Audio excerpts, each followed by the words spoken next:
Hello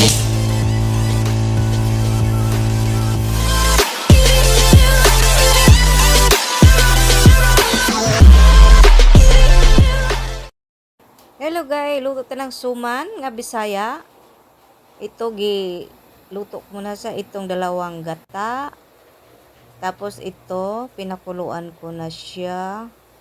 Yung gata hanggang mag ano na siya ng yung mag ano na siya ng yung gata niya nag ano na siya, may oil na siya, lumalabas. Yan, ganyan lang niya. Tapos lagyan mo na siyang luya. Ayan. Tapos, anuhin mo siya. Ihalo-halo mo siya. Isunod mo ang asin, salt. Tapos, halo-haluin mo uli. Haluin mo siya hanggang matunaw yung asin, yung salt yan. Yan. Ayusin mo pag halo-halo hanggang nag-ano na siya. At nakikita namin nyo guys, nag-ano na siya yung coconut oil niya, naglumalabas na siya. Tapos halo yung ngayon yung aroma ng luya, ayun, mabango yun siya. Tapos isunod ang sugar, white sugar nga 2 and 1/2 cup. Tapos haluin mo siya uli. Ayan, haluin mo siya ng haluin hanggang matunaw yung white sugar, hanggang mag-smooth na siya. Yan lang, ganyan lang gagawin nyo guys.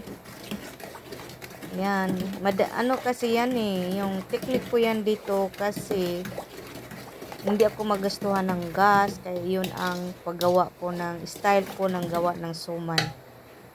Ayan, kasi maramihan ang pagluto ko, hindi lang kunti, pang business. Ayan guys, pakulo ko muna yan hanggang maano na siya, maging ma-sticky na siya yung yung sugar, parang tunaw na tunaw talaga. Ayan, halo-halo ko, haluin mo, o tingnan. Tapos yan, parang nagano na siya, tunaw na siya. Yan, isunod mo yung half cook ko yan siya, giluto ko na siya half cook.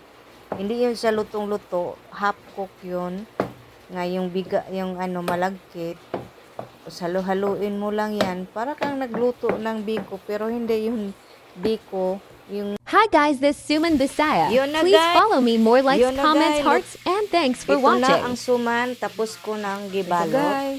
Yan, luto na yon. Salamat sa nag-order. Bye-bye. Salamat sa nag-order. Thank you sa nag-order.